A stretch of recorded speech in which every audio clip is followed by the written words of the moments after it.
আসসালামু আলাইকুম দর্শক, welcome back to my channel happy with Monas world. আমি আজকে আপনাদের সাথে রঙিলা পাটিসাপটার রেসিপিটা শেয়ার করব। খিসা আমি পাটিসাপটা যেভাবে তৈরি করি ঠিক সেভাবেই খিসাটা তৈরি করে নিয়েছি।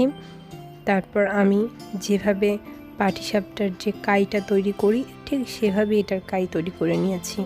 জাস্ট এক্সট্রা হলো কালার অ্যাড করা। একটা ছোটো ছোটো বাটিতে 3টা বাটিতে আমি 3 ধরনের রং মিক্সড করে নিয়েছি। আপনারা দেখে নিশ্চয়ই বুঝতে পারছেন আমি এখানে লাল রং মিক্সড করে নিয়েছি ভালো মতো। আরেকটা বাটিতে আমি নীল কালারের যে ফুড কালার এগুলো আমি নিয়ে মিক্সড করে নিয়েছি ভালো মতো। এগুলো আমি মিক্সড করে নিচ্ছি। তারপর আরেকটা পাত্রে আমি সবুজ রঙের ফুড কালার দিয়ে ভালো মতো মিক্সড করে নিচ্ছি। ভালো মতো মিক্সড করা হয়ে গেলে আমি একটা ফ্রাই প্যানে তেল ব্রাশ করে নিয়েছি। ভালো মতো তেল ব্রাশ করে নেওয়ার পর ফ্রাই প্যানটা যখন হালকা গরম হবে সেই পর্যায়ে আমি লাল রঙের যে ফুড কালারের যে মিশ্রণটা পাটিসাপটার সেটা আমি একটু চামচ দিয়ে এভাবে দিয়ে দিব। নিশ্চয়ই আপনারা দেখে বুঝতে পারছেন। আমি এভাবে দিয়ে দেওয়ার পর কিছু সেকেন্ড ওয়েট করব। কিছু সেকেন্ড ওয়েট করার পর আমি বাকি যে সাদা মিশ্রণটা আছে সেটা আমি অ্যাড করে দিব। কিছুক্ষণ অপেক্ষা করার পর যখন এরকম হবে, হালকা হয়ে যাবে, দেখা যাবে, বোঝা যাবে, ঠিক সেই পর্যায়ে আমি সাদা মিশ্রণটা দিয়ে দিচ্ছি। আপনারা দেখে নিশ্চয়ই বুঝতে পারছেন আমি কিভাবে দিচ্ছি। দিয়ে ভালো মতো ফ্রাই প্যানটা এভাবে নাড়িয়ে নিতে হবে। নাড়িয়ে কিছুক্ষণ অপেক্ষা করতে হবে। যখন এরকম ফুটা ফুটা আস্তে আস্তে এক সাইড একটু সিদ্ধ হওয়া দেখা যাবে সেই পর্যায়ে আমি খিসাটা দিয়ে দেব। খিসাটা আপনারা চাইলে একটু ঘন করতে পারেন, না হলে ঠিক এই পর্যায়ে এটা রাখতে পারেন। খিসাটা দেওয়ার পর যেভাবে আমি পাটিসাপটার ফোল্ড করি, আপনাদের আগের ভিডিওতে আমি দেখিয়েছি পাটিসাপটা, গুড়ের পাটিসাপটার, ঠিক সেভাবে এটা আমি ফোল্ড করে নিব। ভালো মতো ফোল্ড করে হয়ে গেলে দেখবেন আস্তে আস্তে ফোল্ড করবেন। আমি খুব আস্তে আস্তে ফোল্ড করছি।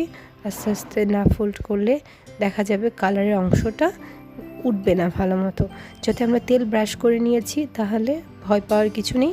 খুব সুন্দর মতো দেখতে পাচ্ছেন এটা উঠে গিয়েছে।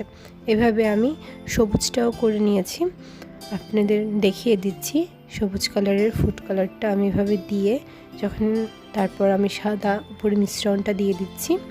মিশ্রণটা দিয়ে দেওয়ার পর এটা কিছুক্ষণ ভালো মতো নেড়ে কিছুক্ষণ আমি অপেক্ষা করব।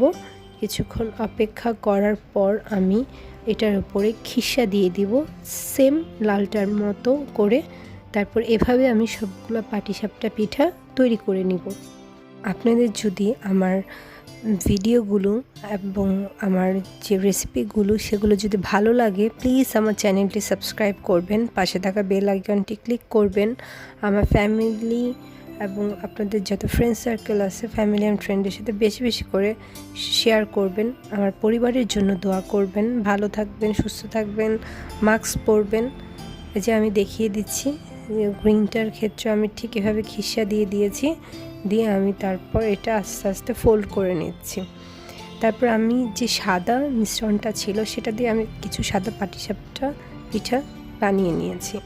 আসলে পাটিসাপটার আমার কাছে মূল লাগে খিসাটা। আপনার যদি খিসাটা খুব ভালো মতো হয়, আপনি কালারফুল করেন বা আপনি সাদা করেন বা গুড় দিয়ে আপনি এটা তৈরি করে আপনি এটা মানে গোলাটা তৈরি করে আপনি পিঠাটা তৈরি করেন, কোনো কিছুই ফ্যাক্ট না যদি আপনার খিসাটা একদম পারফেক্টভাবে হয়ে থাকে।